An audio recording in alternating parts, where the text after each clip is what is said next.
Quand on rend un chien, on pleure 2 fois. On pleure au moment où il y a la séparation. Et puis on pleure une 2e fois, c'est quand l'aveugle vous tombe dans les bras et vous dit merci.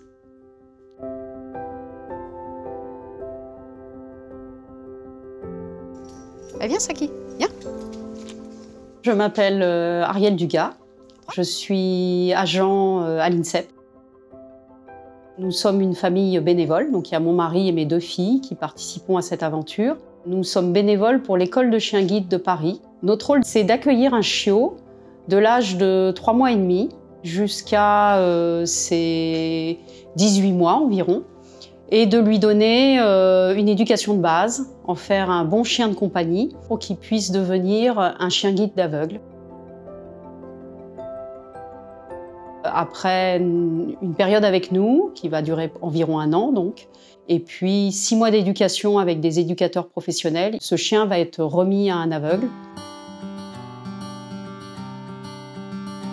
Nous avons déjà eu 6 chiots. Nous avons Monty, Nesty et Peanuts qui ont été remis à un déficient visuel et un aveugle. Et puis nous avons Okapi qui a été réformé, Rose qui actuellement est en éducation, et Saki qui est notre chiot actuel, qui actuellement a 11 mois. Pas bouger Saki, pas bouger, pas bouger. Nous sommes un petit maillon d'une grande chaîne de solidarité où il y a beaucoup de bénévoles. Il y a les familles d'élevage, les familles d'accueil de 3 mois et demi à 18 mois. Il y a aussi les familles retraites qui vont avoir les chiens retraités de l'âge d'environ 9 ans.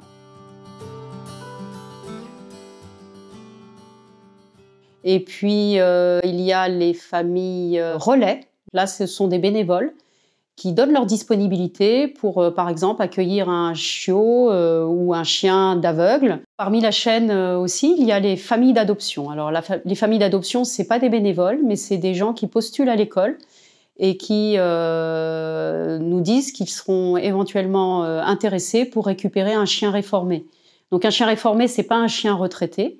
Un chien réformé, c'est un chien qui est réformé au cours de son cursus, pour une cause particulière qui ne peut pas forcément convenir pour un aveugle. Donc par exemple, nous, quand on est famille d'accueil, il y a 1/3 de nos chiens qui sont réformés. Pose la tête. Voilà. On vit une belle aventure avec chaque chiot qui nous sont confiés. Chaque histoire est différente, mais c'est vraiment des moments extraordinaires de partage en famille. Et on est tous sur le même projet et tous motivés pour redémarrer à chaque fois. Je suis devenue amie avec une jeune fille dont la maman était aveugle. Et en fait, elle avait un chien guide et on a découvert que son chien venait de l'école de Paris. Vu qu'on commençait à avoir un quotidien de vie qui pouvait correspondre avec le principe d'être famille d'accueil, on a eu Monty, notre premier chien, en 2016. Ça a été aussi une grande aventure pour toute la famille, parce que mes 2 filles étaient adolescentes, donc il a fallu vraiment leur expliquer que le chien n'était pas à nous, qu'on allait le rendre. Un jour, l'école nous a dit « Monty a son permis de guidage et il sera remis prochainement ». Finalement, Monty, il s'est passé quelque chose d'extraordinaire qu'on n'attendait pas du tout. C'est qu'il était le 1000e chien guide remis par l'école. Et qu'à l'occasion de cet anniversaire du 1000e chien guide, Monty est devenu une star.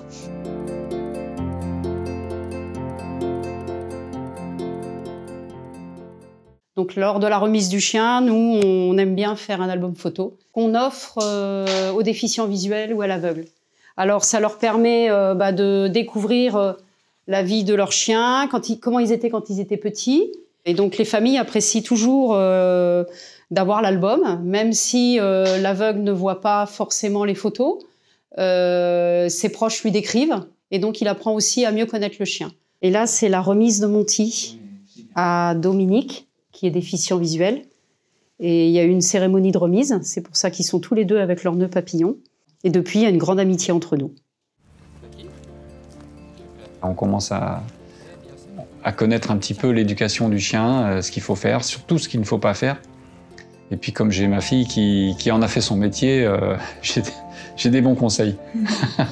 J'ai une passion pour le fait de travailler avec le chien, ce que je trouve intéressant. Après, le côté handicap, c'est encore mieux.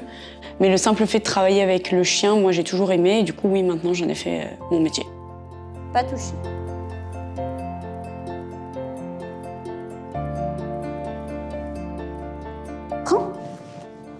C'est important parce que si on fait tomber quelque chose par terre, il ne faut pas que le chien ramasse ce qui est tombé, admettons du chocolat, ce qui est très connu.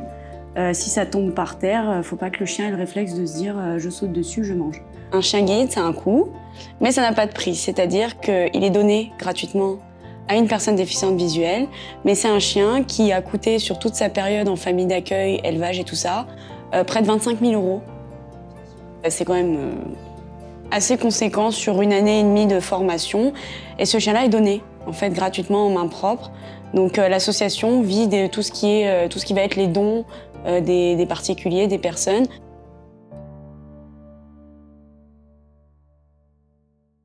Le chien doit nous accompagner partout. Donc il peut nous accompagner dans les magasins, les cinémas, mais aussi au travail.